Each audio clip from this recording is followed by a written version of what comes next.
আমরা মহান আল্লাহর দরবারে শুকরিয়া আদায় করছি যে আল্লাহ আমাদেরকে ফ্যাসিবাদী শাসন থেকে মুক্ত হয়ে আজকে একটা গণতান্ত্রিক পরিবেশে একটা গণতান্ত্রিক রাষ্ট্র ব্যবস্থায় আমাদেরকে আজকে চলার পথ করে দিয়েছেন এবং যেই গণতান্ত্রিক রাষ্ট্রের নীতি নির্ধারণী একটা জায়গা আমাদেরকে দিয়েছেন। আমরা জনগণের ভোটে সংসদ সদস্য হয়েছি এবং আমাদের প্রধানমন্ত্রী জনাব তারেক রহমানের মন্ত্রিসভার দুটো মন্ত্রণালয়ের প্রতিমন্ত্রীর দায়িত্বে আছি। এই জন্য তারেক রহমানের প্রতি আমার কৃতজ্ঞতা এবং ধন্যবাদ যে গুরুত্বপূর্ণ দুটো মন্ত্রণালয় শ্রম কর্মসংস্থান এবং প্রবাসী কল্যাণ ও বৈদেশিক কর্মসংস্থান বিষয়ক দুটো মন্ত্রণালয়ের প্রতিমন্ত্রী হিসেবে দায়িত্ব দিয়েছেন।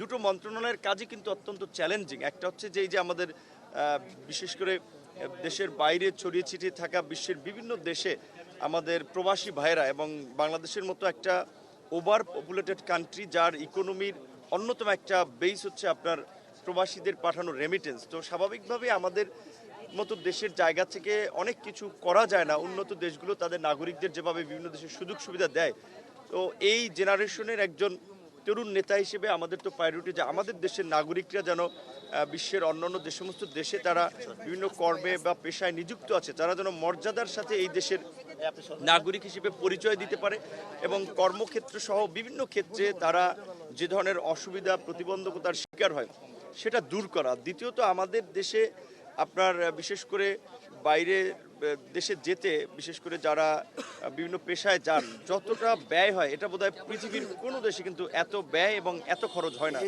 স্টে সেফের ডাবল লেয়ার প্রোটেকশনই পিরিয়ডের হেভি ফ্লোর দিনগুলোতে আমাকে রাখে নিরাপদে। Stay safe.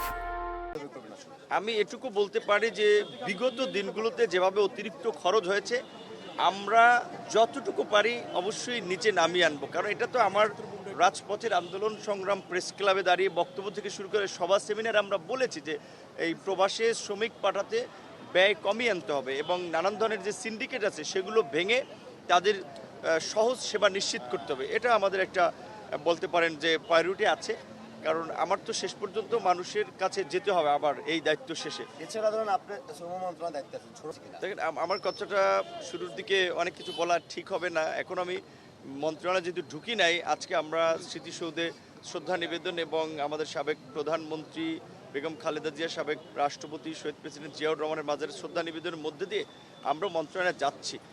এখানে মন্ত্রণালয়ে যেহেতু যাইনি, মন্ত্রণালয়ে ঢুকলে অনেক কথা বলতে পারবো না। বাইরে থেকে এখন একটা কথা বলে যেতে পারি যে স্বাভাবিকভাবে এটা কিন্তু আমাদের সবাইকে বুঝতে হবে বাংলাদেশের মতো একটা ওভার পপুলেটেড কান্ট্রি যার রিসোর্স লিমিটেড এবং জনসংখ্যা একটা উল্লেখযোগ্য সংখ্যক জনগোষ্ঠী দারিদ্র্যসীমার নিচে বাস করে, তাদেরকে মেইন স্ট্রিমে নিয়ে আসা একটা বড় চ্যালেঞ্জ।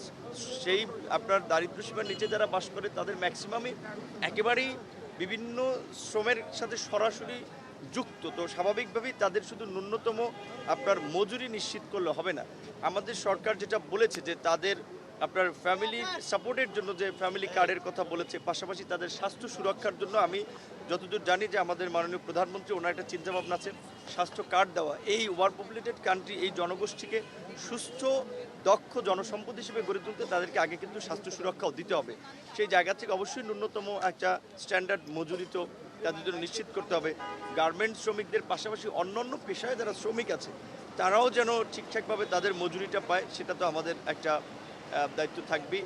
আরেকটা বিষয় হচ্ছে যে আমরা একটু অগ্রিম অতীতের অভিজ্ঞতা থেকে আর কি বলছি যে দেখি যে ঈদ এবং কোরবানির সময় স্বাভাবিকভাবে সমস্ত মানুষ বিশেষ করে তার পরিবারের প্রতি একটা বাড়তি দায়িত্বের চাপ অনুভব করে।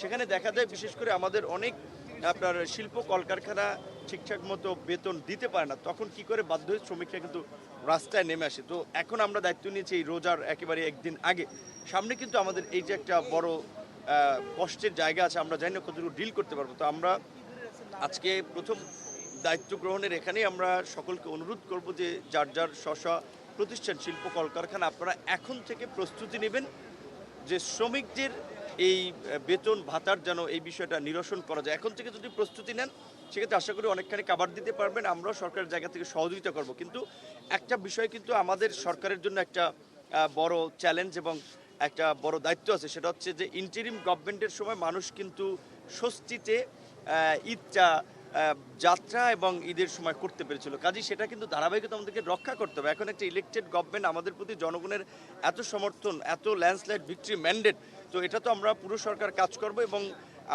আমরা সকলের কাছে সহযোগিতা চাই। আমাদেরকে যেভাবে আন্দোলন সংগ্রামে সহযোগিতা করেছেন এবং একটা গণ অভ্যুত্থান ঘটিয়েছেন, এখানে কোনো নির্দিষ্ট দল ব্যক্তির লিডারশিপ না, জনগণের স্বতঃস্ফূর্ত লিডারশিপে। কাজে আমি এটা ফিল করি যে আগামীর বাংলাদেশকে এগিয়ে নিতে হলে, বাংলাদেশকে পুনর্গঠন করতে হলেও সবাইকে স্বতঃস্ফূর্তভাবে যার যার জায়গা থেকে যে দায়িত্বটা আছে সেটা